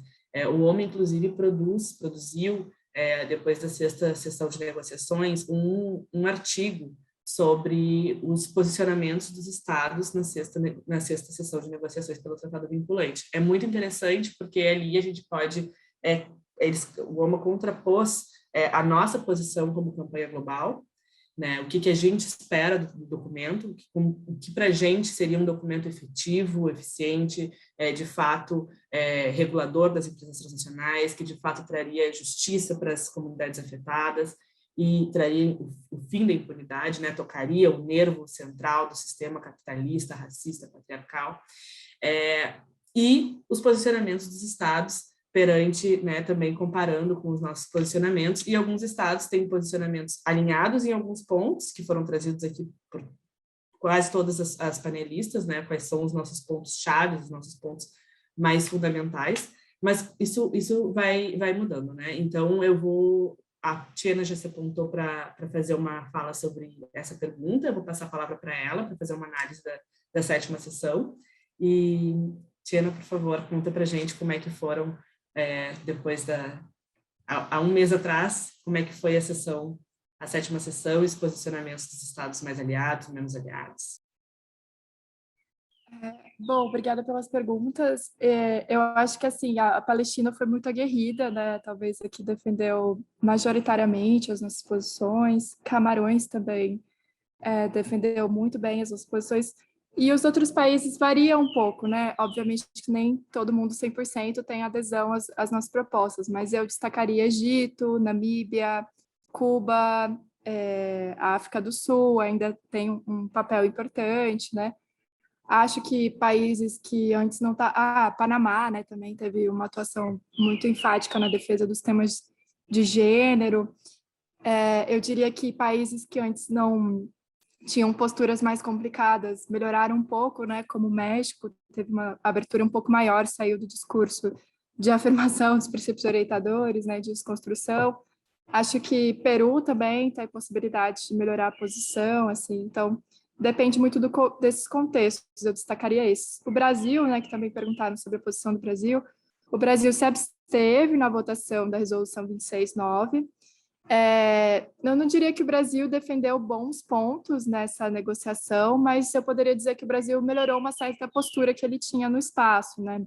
Então, o Brasil não fez comentários sobre gênero, como ele vinha tendo sempre, né, de questionar os debates de gênero, ou sempre que a sociedade civil fazia alguma intervenção, o Brasil pedia direito de resposta, uma coisa assim bem ridícula. Então, pelo menos o Brasil ficou um pouco mais em silêncio, mas, obviamente, o Brasil, pela história que tem de atuação, poderia estar tendo um papel super protagonista nessa discussão, né? Mas não toma essa. Aí, só para aproveitar também, responder outras duas perguntas já no embalo aqui, que eu acho que foram relacionadas à minha fala, né? A questão sobre os documentos dos anos 80 e 90, né? Esses documentos, eles não andaram, né, no sistema, nem as normas e nem o código de conduta, eles foram abandonados, né? Ou seja, eles não seguiram as negociações, né? É muito comum no sistema internacional você esvaziar uma agenda com uma outra agenda, né? Então, de alguma forma, essa discussão que veio depois do Pacto Global esvaziou essa agenda. Assim como se a gente pensar também na Convenção do Desenvolvimento, que é de 86, né? Ela foi sobreposta a outras agendas, como a ODS, Agenda 2030, enfim, que esvaziaram bastante o conteúdo inicial da discussão quando ela foi proposta, né? Então, acho que a agenda do tratado, ela vem recolocar essa discussão que teve nos anos 80 e 90. E sobre a diferença real entre abuso e violação de direitos humanos, o entendimento é que as empresas, elas, né, as transnacionais, elas não assinam os tratados de direitos humanos e, portanto, elas não podem, não têm compromissos diretos com as violações de direitos humanos, então elas podem abusar dos direitos humanos, assim. É um discurso que se defende nas comunidades, é que isso não é, abuso é muito mais suave do que violação de direitos humanos, né? Você fala violação de direitos humanos, já vem na sua cabeça a ideia de uma responsabilização sobre aquilo. Se você fala abuso, você tem que verificar se foi o abuso, você vai quantificar esse abuso, se ele foi de mais, se ele foi de menos, né? Então, você está conectando essa ideia de mitigar risco, mitigar impactos, né? Então, é por isso, né? Então, você vai ver em diferentes falas pessoas usarem abuso por esse entendimento, pessoas usarem violação, né? Por detrás disso está aquela discussão, né? Você estabelecer obrigações diretas às empresas, reconhecendo que elas violam direitos humanos, você pode estar conferindo um grande poder às empresas transnacionais no sistema internacional, que é essa discussão, né? Olivier Deschutes, a Manu tem vários também trabalhos sobre isso, que daí dá para, enfim, se aprofundar, né? Mas na prática, eu diria que do ponto de vista real, pelo menos eu que trabalhei muitos anos com movimentos atingidos por barragem, as comunidades, elas entendem que seus direitos foram violados e não abusados. Obrigada, Tiana. Eu não estou identificando mais nenhuma pergunta em aberto, mas acredito que talvez a Manja ou também a Fernanda, a Érica infelizmente precisou sair. Já temos uma mão levantada. Eu queria destacar aqui algo complementar à resposta da Tiana, que no final da quinta sessão de negociações, assim, no último momento da sessão, eu lembro direitinho que a gente estava fechando assim o debate, o Brasil propôs, né, a delegação do Brasil propôs que as discussões do grupo de composição aberta fossem fechadas, ou seja, a sociedade civil não pudesse mais participar. E isso foi rechaçado, negado, principalmente pelo Egito, né? Então a gente tem assim estados que defendem, que valorizam os posicionamentos da sociedade civil e que bebem, vamos dizer assim, dos nossos posicionamentos para alimentar os seus próprios posicionamentos. E é isso que garante, né, a mudança efetiva do texto do tratado. Porque também, né, para quem não conhece a dinâmica da negociação, os estados falam e depois a sociedade civil fala. Então, a possibilidade de lobby que nós temos com os estados é basicamente anterior. É lógico que segue servindo de consulta, né, para a próxima sessão, mas é por aí que a gente consegue interagir com a mudança do texto. E também sobre a Palestina, quando houve essa proposta que foi aceita pela presidência do Equador, né, veio uma proposta da União Europeia de colocar as empresas transnacionais como a serem consultadas no processo, que isso significaria um conflito de interesses, uma captura corporativa do espaço e, uma vez mais, valorizou a nossa participação ali, enquanto sociedade civil, no espaço de negociação. Então, sim, temos estados que querem esvaziar, né, a proposta, como os Estados Unidos, defendendo os princípios reitores e esvaziando a proposta do tratado, querendo dar um passo atrás, né, tirando o espírito da resolução, que é justamente um instrumento vinculante. Temos a União Europeia, que simplesmente convoca a participação das empresas transnacionais a serem consultadas, mas temos estados que estão ali nos defendendo e valorizando a nossa participação. Eu passo a palavra para a Andressa e convido mais companheiras e companheiros presentes aqui para perguntarem e levantarem a mão para falarem também. Andressa. Bom dia, pessoal. Eu só queria falar duas coisinhas. Eu vou fazer uma pergunta para a Manja, especificamente, mas também eu queria só complementar o que a Tiana falou em relação a essa questão de abuso e violações, que também a gente tem que entender que essa diferenciação ela foi pactuada, né, dentro desse marco de direitos humanos em empresas, desse marco mais guiding principles, né? Esse consenso que eles adoram dizer, mas que foi um consenso que nunca a sociedade civil consentiu, ou que também vários estados não consentiram, mas eles adoram falar que é um consenso. E aí, só que isso não faz parte da gramática do direito internacional dos direitos humanos. Se a gente olhar bem o sistema interamericano, não faz essa diferenciação. Ele fala em violações, e fala em violações por terceiros e por privados, né? Claro, as obrigações em relação aos direitos humanos do Estado e de privados são diferentes. O Estado ele tem uma obrigação também de promover, né, os direitos humanos, então ele também pode ser responsabilizado pela violação por terceiros, mas isso não quer dizer que terceiros ou privados não tenham obrigações em relação aos direitos humanos e não violem direitos humanos. Então, a gente tem que tomar um pouco de cuidado, porque também essas diferenciações conceituais, às vezes são uma estratégia que as pessoas do mundo jurídico utilizam para retirar uma discussão de um certo campo.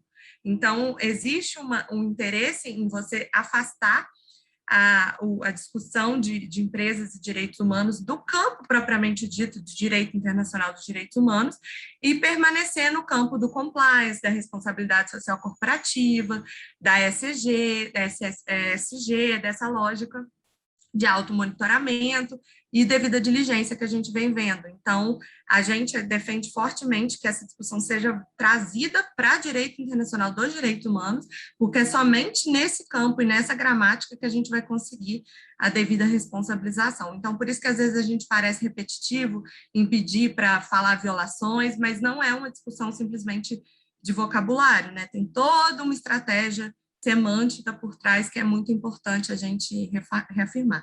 E a minha pergunta para a Manja é, assim, do ponto de vista, né, da academia ou academia militante, como a gente se posiciona, trabalhando com os movimentos sociais, como que a gente pode, você mencionou, Manja, a dificuldade de articular os movimentos indígenas em relação ao tratado, né, mas que isso é uma coisa que vocês vêm tentando fazer, como que a gente pode facilitar isso do seguinte sentido, democratizar, né, o acesso dessas comunidades indígenas a materiais em relação ao tratado ou ao conteúdo.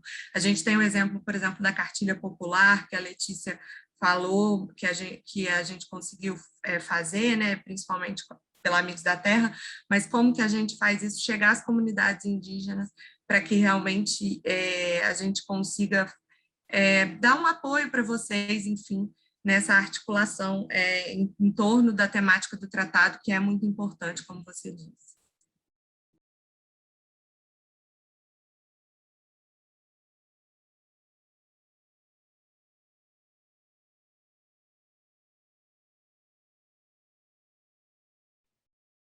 Okay, so thank you. Muito obrigada, Andressa. Muito obrigada pela pergunta em relação à academia. Como você pode contribuir muito à academia. É uma fonte de evidência, uma fonte de informações para os povos indígenas, principalmente quando você falou que tem pesquisas, tem ferramentas, tem capacitações, uma maneira de conduzir capacitações também e conscientização para organizações de comunidades indígenas. Isso seria de muita ajuda que a academia poderia dar a nós. Não só para os povos indígenas em relação à conscientização e à capacitação de negociação, mas também se nós pensamos na questão da pesquisa, das informações para povos não indígenas, para esclarecer quais são os direitos dos povos indígenas, porque as pessoas entendem mal na realidade. Por exemplo, tem a questão de ter esse consentimento informado prévio, mas no direito internacional não inclui os direitos os povos indígenas. Então, na realidade, isso acaba tirando o direito de autodeterminação dos povos indígenas, porque com esse direito que entra essa questão do consentimento informado prévio.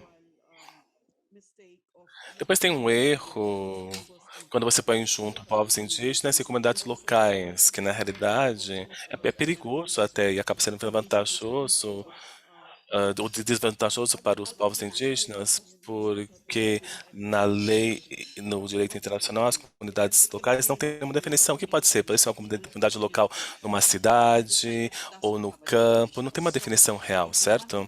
Então, se falamos de povos indígenas, tem que falar como povos indígenas. E os camponeses são camponeses, outras minoridades têm outros nomes, mas não tem que pôr tudo junto, e porque isso confunde na realidade e acaba sendo até perigoso e tirando a eficácia do tratado ou das cláusulas. Então, isso é muito importante. E precisamos de pesquisas acadêmicas e debates acadêmicos para apoiar e explicar por que os povos indígenas têm a posse que eles têm dos territórios e não estarem juntos com outras minoridades. Ou seja, não tem que usar comunidade local como um sinônimo para povos indígenas. É uma coisa que a academia pode ajudar, na realidade, a explicar que existe essa diferença. Agora, pensando no material de conscientização, que você até mencionou da cartilha, é melhor traduzir isso para os idiomas indígenas, porque seria muito mais fácil de entender para os povos indígenas. Seria mais fácil para eles entenderem e compreender até. Tem várias organizações de povos indígenas com as quais a academia poderia trabalhar no Brasil. Temos a PIB, eu acho que é a Articulação de Povos Indígenas. Eu esqueci o resto do nome. Mas tá em português, então eu não lembro qual que é a sigla, o significado da sigla. A Sônia Guadixara, acho que vocês conhecem. E tem outros líderes indígenas no Brasil também. Tem organizações regionais de povos indígenas da América Latina também. Tem o COICA, CALF, são organizações com as quais nós podemos trabalhar com a academia para chegar a essas comunidades indígenas nos diferentes países. Obrigada.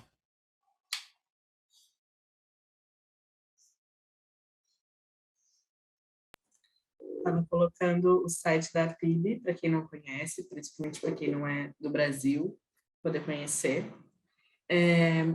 Temos uma pergunta ainda em aberto. Eu convido as panelistas, se quiserem comentar essa pergunta, ou também outras companheiras do OMA, que é sobre do Marcelo, se existem estudos sobre a força normativa e a influência dos tratados internacionais dentro da realidade dos estados nacionais que são signatários desses tratados. Alguma companheira gostaria de comentar essa pergunta, de fazer uma análise? Talvez a Tchena ou a Manuela, o hábito. Manuela gostaria de comentar, é bem a linha de pesquisa. Por favor. Bom, eu não estou na mesa, né? Mas eu acho assim que sempre se coloca essa questão, né? O tratado sobre essa relação entre o nacional e o internacional, também como um suposto obstáculo, né? Um tratado internacional, ele depois vai ter o desafio de ser ratificado internamente, o Brasil não cumpre tratados internacionais. Eu acho que, não sei se é um pouco também essa alusão que se faz, né? Eu acho que tem alguns aspectos, né? Primeiro, o tratado não está em processo de negociação, né? Então não tem ainda um diagnóstico total da capacidade realmente né, digamos assim, da conformação de um texto que não chegou ao fim, né, com as leis nacionais, né? Óbvio. Isso está se construindo no processo de negociação do tratado.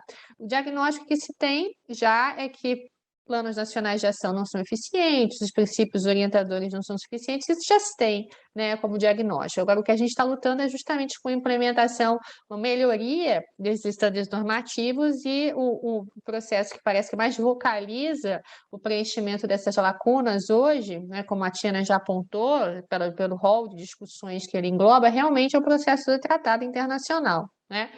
Agora, a questão que eu acho que a gente deve observar é que é o seguinte, o que mais me move, inclusive, não é o que mais me move, mas uma das coisas que realmente me move para estar nesse processo é a resistência dos representantes das empresas e dos estados detentores das matrizes, né, das empresas ao tratado. Ou seja, se ele não fosse capaz de resultar em nenhuma mudança no nacional, pelo peso que, mal bem, mesmo que seja retórico, os direitos humanos acabam vendo que tem o potencial de adquirir, né, não haveria tanta resistência. Esse processo sofreu e sofre processos concretos de boicote cotidianamente, né? Porque justamente depois dele, como o Joaquim Herrera Flores coloca, né, o direito por si só não cria direito, mas vai caber, obviamente, às sociedades nacionais criar o espaço democrático de representação das lutas sociais que possam justamente vocalizar e dialogar com o processo do tratado. Inclusive, nós já estamos fazendo isso no Brasil, né? Eu até sugiro aqui a mesa parlamentar sobre lei marco, em que a gente não ignora a necessidade justamente desse diálogo, né? Em que a gente já quer impulsionar o Brasil para que esteja, no tocante à temática de direitos humanos e empresas, mais aberto a recepcionar um futuro tratado que seja bom e que referende as lutas, porque também se ele não for bom e se representar os interesses das empresas, com certeza ele vai ser muito defendido como uma norma vinculante que o Brasil deverá cumprir, né? Então é importante justamente esse processo de negociação, inclusive para garantir um bom tratado em matéria de empresas e direitos humanos, né? Muito obrigada, Manuela.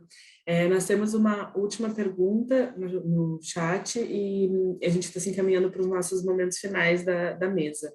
É uma pergunta da Ximena, e eu acredito que a Manja poderia responder muito bem, ela com experiência de causa, que é o que se deve fazer para que os indígenas tenham voz e sejam escutados enquanto aos seus direitos, porque a gente sabe que na maioria das vezes são simplesmente ignorados. Então, acho que a Manja tem atuado nessa frente e, justamente com essa perspectiva, convido a Manja para responder essa última pergunta e aí a gente faz o fechamento dessa mesa de estreia do Seminário do ONU. Thank you, Letícia. Muito obrigada, Letícia. Há muito a ser feito para apoiar os povos indígenas para que sua voz seja ouvida. Por exemplo, como podemos apoiar suas posições, ou como trazemos suas posições na arena internacional, ou até mesmo a nível nacional. Mesmo na mídia, como podemos ajudar para amplificar essas vozes através das diferentes mídias, através da mídia nacional e internacional?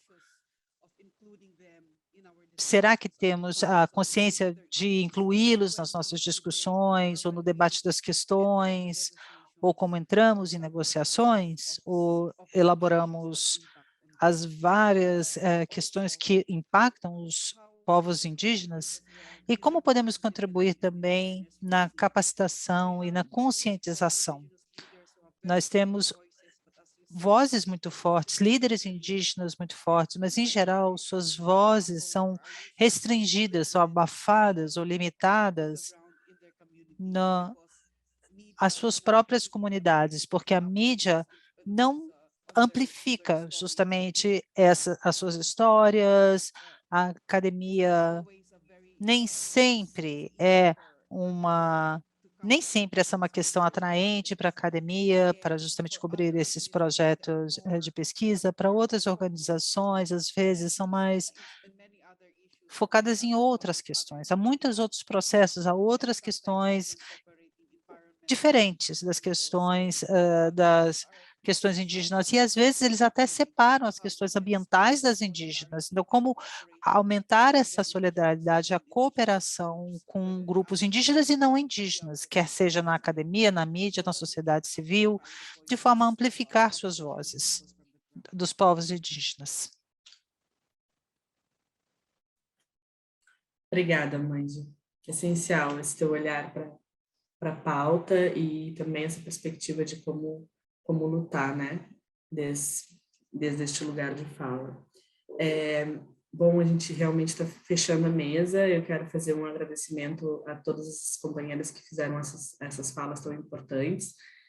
Dizer que a última reflexão assim que fica, e que foi uma análise que nós fizemos saindo da sessão de negociações, é que realmente o último documento que nós temos em mãos agora, ele ficou uma batalha campal de argumentos jurídicos, né? Então, a gente tem a possibilidade daqui para frente de seguir, né, disputando, porque vários elementos voltaram para a mesa de negociações, né, como a gente apontou hoje, obrigações para as empresas transnacionais, o escopo do tratado, o alcance do tratado, a primazia dos direitos humanos. A Palestina defendeu que a primazia dos direitos humanos sobre os acordos de comércio e investimentos tinha que ser garantido dentro do tratado. Enfim, vários pontos que já estavam perdidos desde 2017, desde o documento de elementos, né, desde um rascunho lá atrás, eles voltaram para a mesa e voltaram a ser negociados. Então, é extremamente importante que a gente realmente se coloque, se mobilize e faça frente nessa luta. A gente sabe o quanto é importante nessa disputa dentro do direito internacional fortalecer esse documento, né? Ele realmente toca, como a Manuela falou, por que as empresas realmente rechaçam o tratado? Porque isso toca no sistema capitalista, toca, e as empresas transnacionais estão no centro desse sistema. Então, eu sempre fecho, quando eu falo sobre esse tema, que se a gente sabe que todas e todos somos atingidos pelas empresas transnacionais, a gente sabe também que existe uma resistência em todas as partes do mundo. Então, articular, globalizar essa luta, essa esperança, é parte fundamental do processo, e é muito bom que nós temos vários setores da sociedade articulados, né, e se mobilizando para fazer frente a essa luta e para fortalecer, né, não só dentro da ONU, mas fora da ONU também, e seguir, né, disputando em cada partezinha do mundo, articulando essa teia de resistência. Então, agradecer, tivemos uma mesa espetacular de estreia, convidar a todas as companheiras e companheiros que estão aqui hoje. Nós chegamos a ter mais de 100 pessoas participando da atividade. Hoje, às 18 horas, para quem se inscreveu e foi selecionado, vai ter o workshop Advocacia Popular e Autonomia dos Povos, às 18 horas. E amanhã, às 10 horas, segue a programação do seminário com o painel Migrações Forçadas e Grandes Empreendimentos, com André de Carvalho Ramos, Juan Zubizarreta, um grande nome, e, bom, enfim, várias companheiras e companheiros extremamente potentes que vão trazer debates interessantíssimos para essa agenda de direitos humanos em empresas. Muito obrigada, e a gente segue aí na luta dentro e fora da academia, ombro a ombro. Muito obrigada. Obrigada, gente. Obrigada a todos e todas que participaram, as integrantes da mesa. Gostaria de agradecer também a audiência e aos intérpretes, mais uma vez, que sempre tem um trabalho assim muito grande e muito difícil e generoso. Então, aguardo vocês no workshop e na continuidade do seminário amanhã. Forte abraço, todas e todas. Obrigada, Manja, Fernanda, Tchena, Letícia, todos e todas. Aí, e também a Érica, que já se foi.